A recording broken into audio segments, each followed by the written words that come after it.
medical questions. Am I going to have another stroke if we're intimate? And generally the answer to that is no.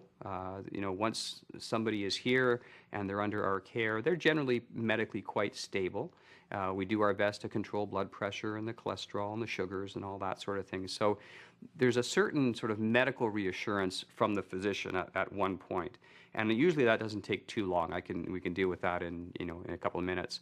And then there's the sort of the spiritual, the emotional, the communication side. And that takes a little longer because everybody has a different type of relationship that they're in. And generally just being reassuring and helping them to, again, get back to some normalcy in their relationship despite something that may have happened physically. We've had patients here and the wives will come in and say, you know what, I've never slept on my own, and my husband's been in hospital for weeks now. Is it okay if I just crawl in and lie down beside him? Just, he sleeps better that way. Why not? Some of the younger staff will get a little upset with that. But really, wouldn't you want to if you were happily married? And so, or I'll say, why don't you take him downstairs and go in a quiet corner and have a cup of coffee and have some of, me time, kind of just the two of you. I mean, just the hug, the kiss, just, things like that. So we do have those conversations. Take it one day at a time. Open lines of communication, honesty. Say it as it is. You start building again because slowly, it's again like a puzzle. We've lost the pieces, the puzzle fell apart, and what we're doing is we're taking the same puzzle and trying to put it together again. And that's exactly what happens when somebody has a stroke. If you feel uncomfortable discussing your sexual feelings with each other, ask your doctor to refer you to an appropriate professional. Your social worker or mental health professional may also be able to help. Whatever challenges you may face, adapting to change is about making small steps toward your goals. Well, I think success is when you're able to make a change, when you're able to teach the patient how to incorporate their movement into something that's meaningful to them, which might be to use your movement to get in out of bed by yourself, to get on and off the toilet by yourself is a major gain, to get in out of a car. Families can be a great resource. They can, a lot of our families come and watch the therapy and they follow through with their family members outside of therapy. Are there things that, even things as, when you're having lunch, can you, put your feet on the floor, like small things that they can do and incorporate when they're with their loved ones or their friends during the day. The journey ahead for stroke survivors goes on 24 hours a day, 7 days a week.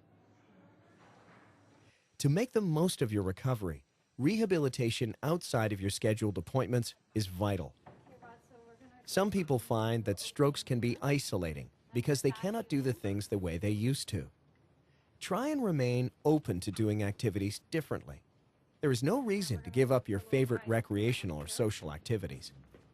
First of all, I let them know that with therapeutic recreation, there's no failures, there's only successes. So we give them opportunities to be physically active again. So we have a modified Tai Chi class once a week.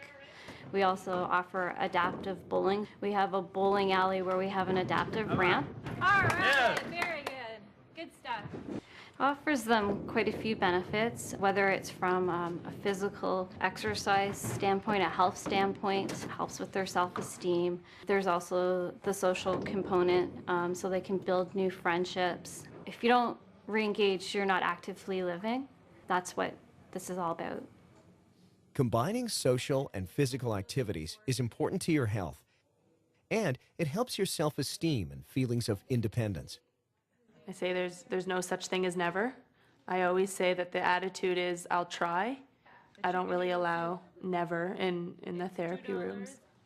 It's knowing that the little things that matter to a person and knowing that they have self-worth, that it impacts their quality of life, knowing that they're able to do some things for themselves and knowing that that's of value to them, to me is the biggest success. Accomplishing individual steps will lead to the ultimate goal of maximizing what that patient is capable of doing.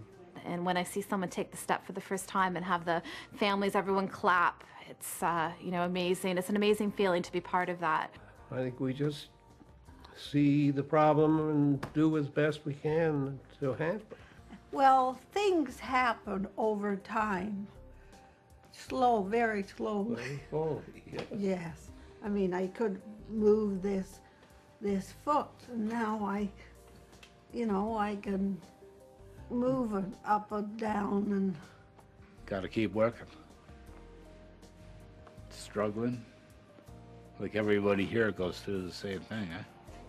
You know, they're just tiny steps. And I've seen the difference what they can do for you here.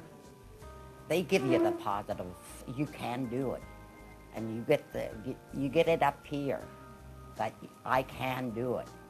But I just said to myself, the only way to go is up. And I just kept on reminding myself the encouragement I'd been given, but also encouraging myself too, saying, hey, you're doing better than you did before. So your progress is always on the upswing. I kept very much into today. If you think of the future, good heavens, you can drive yourself crazy about any situation, let alone a stroke, if you think about worrying about what's happening in the future. But if you stay in the present and deal with the present as it happens, the future will take care of itself.